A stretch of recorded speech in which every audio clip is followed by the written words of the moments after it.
Estamos de regreso para analizar la primera reunión entre los presidentes de Estados Unidos y Rusia que se llevó a cabo el pasado lunes en Helsinki, allá en Finlandia. Para analizar este tema se encuentra con nosotros nuestro experto en materia internacional, Mauricio Mechula. Mauricio, ¿cómo estás? Muy buenas noches. Hola, Leo, muchas gracias por invitarme. Bueno, no quiero sesgar el análisis, yo tengo una opinión muy contundente al respecto. Yo te voy a ayudar a objetivar. ¿Cómo viste? A ver, creo que sí es importante balancear. Ahorita hablamos de Trump y vamos a hablar de la conferencia de prensa y vamos a hablar de todo lo que hay alrededor, sin duda, porque sí es el tema.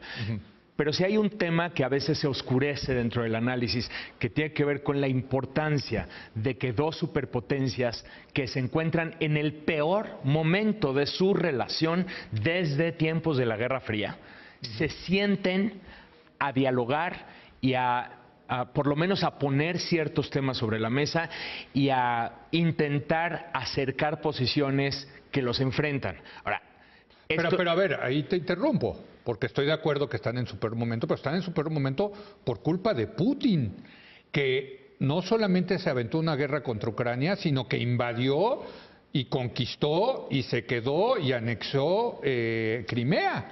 Vamos a decirlo así, definitivamente tiene que ver con Putin y tiene que ver sobre todo con la percepción de cómo Putin había visto que la Rusia de la posguerra fría había sido tratada. Entonces, de acuerdo con su visión, él está devolviendo a Rusia el lugar que merece. Y también ahí hay que entender qué es lo que pasó durante los 90, porque eso sería ya toda una discusión, porque efectivamente Estados Unidos empieza a expandir la OTAN y empieza a mostrar signos de unipolaridad, era el gran tema de los años 90.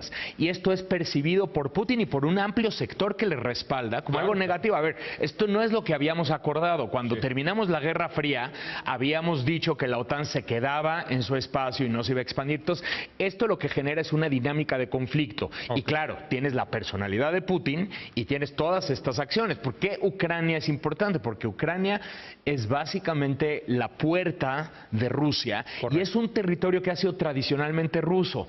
¿Por qué tienes el problema en Siria? Porque Siria es un aliado tradicional de Moscú desde tiempos de la Guerra Fría y porque en el momento en que Putin se da cuenta que Estados Unidos y los países occidentales están buscando meterse para combatir al presidente Assad o ayudar a la rebelión que está combatiendo al presidente Assad, Rusia dice: aquí no lo voy a permitir. Y entonces lo que ves es como este renacimiento de la lucha entre dos grandes titanes. O sea, no es que uno sea bueno, otro sea malo, simplemente tienen zonas de influencia, tienen espacios y tienen ambiciones. Y esto genera, y van a generar choque entre ellos, ¿no? Entonces ahora, aquí lo interesante es aterrizarlo en cómo entra este tema del choque geopolítico entre estos dos grandes titanes, al mismo tiempo que Donald Trump toma la presidencia y pareciera que él en lo personal tiene una buena relación, una especie de química, diríamos, una camaradería con Putin y una relación de cercanía. Y entonces está toda la investigación de las acusaciones de la intervención de Rusia en las elecciones de Estados Unidos y todo lo que se da alrededor. Y además hay un tema adicional, porque como lo platicamos la semana pasada, Trump no llega a esta cumbre en el vacío, sino que se acaba de pelear y se acaba de pelear fuerte con los países miembros de la OTAN, con sus aliados europeos por temas comerciales, con Canadá también por cuestiones comerciales. Entonces, hasta con el Reino Unido, el más importante aliado. Aliado de Estados Unidos y Canadá también. Y entonces tienes estos pleitos entre Trump y sus aliados y de pronto esta especie de cercanía o camaradería que pareciera contradecir el choque geopolítico que yo te estoy diciendo. Ahora, déjame decirte, después de lo que pasó, digamos, la política de Putin de volver a poner a Rusia en un papel imperial, vamos a ponerlo así, la reacción de Occidente fue aislarlo, fue dejarlo como un paria. Exacto. ¿No? Y eso le cayó como bomba a Putin.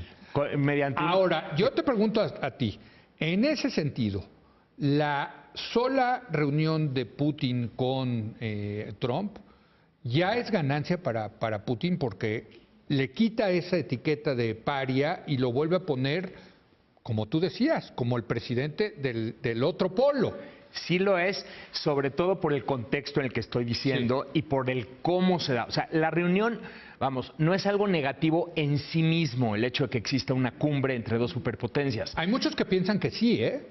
No, yo lo he leído. No necesariamente, mira, no es negativo en sí misma la reunión, lo que pasa es que no puedes verla en el vacío. Esta reunión ocurre en un contexto de conflicto interno entre Trump, las agencias de seguridad, los comités y la Fiscalía Especial que lo acusa de injerencia con Rusia, ¿no? Y claro, uno tendería a sospechar que entonces Putin está sacando partido de esta reunión. Y número dos, el conflicto externo entre Trump y los distintos aliados que tiene. Entonces, ya visto en ese panorama, por supuesto que la sola reunión ya es ganancia. Ahora, para Putin. Para Putin.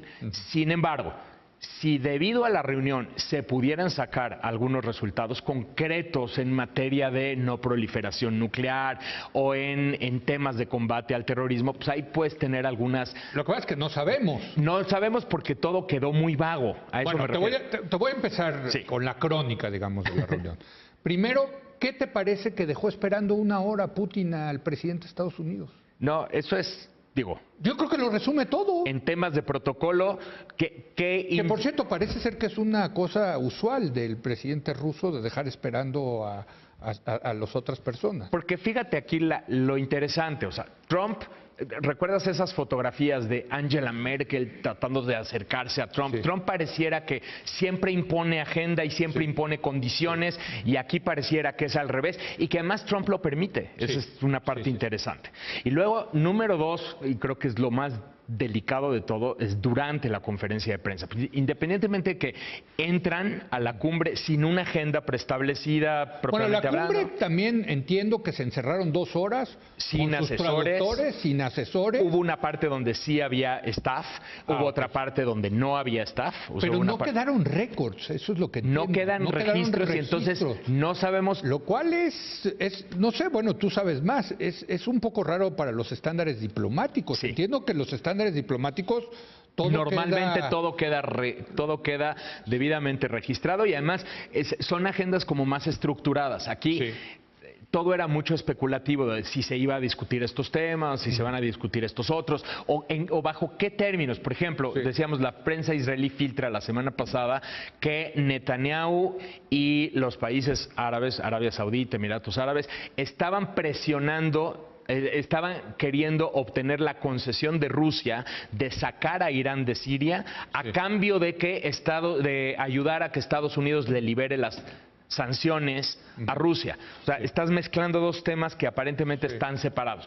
¿Se discutió o no se discutió bajo estos términos? No lo sabemos. Solo sabemos que hubo una mención por parte de Putin al tema de Israel y que aparentemente se acordó, pero no sabemos si eso tuvo el costo para Estados Unidos de liberarle a Rusia sanciones o no. Ahora, las sanciones son puestas por el Congreso de Estados Unidos. Sí, pero hay también medidas ejecutivas en las que Trump tiene capacidad de aligerar, ¿no? Ahora, bueno, ahora sí, después de la reunión, 2 horas con sus traductores, etcétera, viene la parte pública. Lamentable ver es muy delicado de Estados Unidos. Es muy delicado porque fíjate lo que sucede. Y esto también tenemos que, no solamente en la conferencia de prensa, sino desde antes. O sea, aquí el tema central es este. Pareciera que Trump y Putin están en un mismo bando, luchando contra un estado profundo, así lo llama Trump, el Deep State, un estado profundo que está compuesto por las agencias de inteligencia, por comités de congresistas, por esta Fiscalía Especial que buscan una cacería de brujas en su contra y que buscan obstaculizar el acercamiento entre Putin y Trump. Y lo interesante es que el propio Ministerio Exterior ruso lo declara de este modo. Dice, estamos de acuerdo con Trump en que hay un Estado profundo que está buscando obstaculizar. En Estados Unidos, que está buscando obstaculizar nuestra relación. Entonces, lo que ocurre en la conferencia de prensa es como la confirmación de esto. Porque, ¿qué dice Trump? Lo que dice Trump es, a ver, por un lado tengo a mi gente que me está diciendo que Rusia intervino en las elecciones, pero pues un poco eso es lo que me dice mi gente. Por otro lado, tengo mi a Putin. gente es sus organizaciones. Sus agencias de inteligencia. Estamos hablando del FBI, la CIA, la NSA, la agencia del Pentágono de inteligencia. Estás hablando... Que dependen todas del presidente, Así es. Eso. Son su gente, efectivamente. Son su gente. A ver, mi gente me está diciendo que los rusos sí se metieron. Sí se metieron. En la elección. Y por otro lado, Putin te está diciendo... Y por cierto, con evidencia... Con evidencia y ya hay 109 personas procesadas judicialmente por este tema. Y hay 12 acusados este fin de semana. Rusos al final de la semana pasada, que son rusos con acusación formal, ¿no? Bueno, y en Estados Unidos no te acusan si no hay pruebas. Así es. Quiere decir que hay evidencia sólida. Y además de que sí intervino Rusia en las elecciones de Estados Unidos en 2016. Y mucha de esta evidencia ha sido compartida con los comités especiales del Senado y del Congreso y obviamente con la Fiscalía Especial. O sea que esta evidencia está ya circulando entre quien tiene que estar circulando y por supuesto que es conocida y Donald Trump ha sido informado debidamente y a tiempo conforme esta evidencia ha salido a la luz, ¿no? Ahora, entonces dice, por un lado tengo a mi gente diciéndome que fue Rusia y por otro lado tengo a Putin pues aquí afirmándome contundentemente que él no fue, que no fueron los rusos. Entonces dice, yo no tengo razón para creer que él no haya sido. No tengo razón para dudar de su palabra.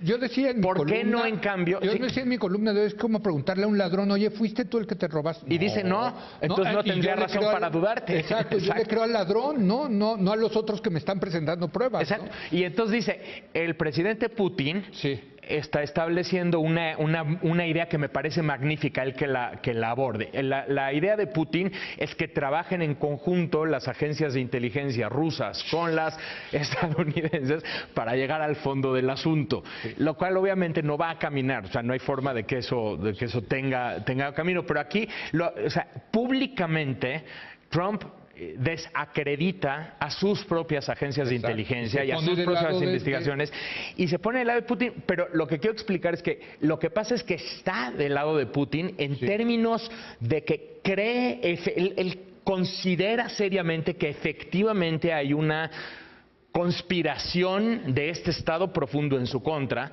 y Putin pues no puede estar más de acuerdo. Una cosa es que lo crea, otra cosa es que efectivamente se esté defendiendo el pellejo también. Exacto. Porque aquí el problema para Trump es en el momento en que acepte que efectivamente los rusos intervinieron en la elección, es un golpe a su legitimidad. Exacto. A la elección que lo eligió a él. Exacto. Entonces él lo tiene que negar, porque si lo acepta, quiere decir que ganó con trampas. Pero además porque dentro de su propio discurso, desde su discurso de campaña y en adelante, él está peleando contra estas élites. Recuérdate, el momento en que toma posesión, lo que dice es, por fin le voy a devolver la Casa Blanca al pueblo.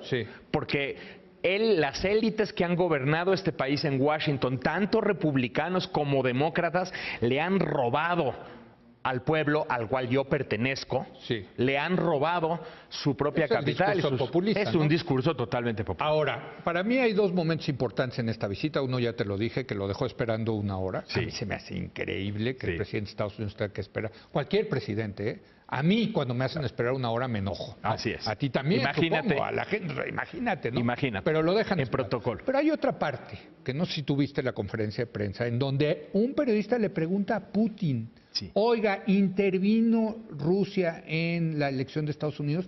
Le arrebata el micrófono es absolute Putin Trump a Putin y contesta a Trump.